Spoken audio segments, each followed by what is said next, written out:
ফিলিস্তিনের আকাশ থেকে কান্নার আওয়াজ শুনতে পাই, হায়নাদের ওই তীরগুলিতে একটু মনের স্বস্তি নাই। ফিলিস্তিনের আকাশ থেকে কান্নার আওয়াজ শুনতে পাই, হায়নাদের ওই তীরগুলিতে একটু মনের স্বস্তি নাই। হারানো সেই ইমানি শক্তি জাগাও আরেকবার, হারানো সেই ইমানি শক্তি জাগাও আরেকবার।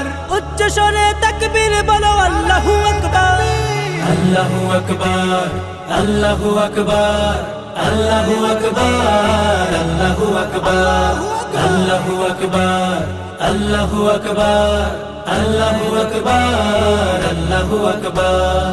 রক্ষা করো প্রথম কেবলা মুসলমানের প্রাণভূমি, খতম করো তাদেরকে আজ লক্ষ্য পানে যাও তুমি। রক্ষা করো প্রথম কেবলা মুসলমানের প্রাণভূমি, খতম করো তাদেরকে আজ লক্ষ্য পানে যাও তুমি। তোমার হাতেই আসবে বিজয়, আসবে রে আবার।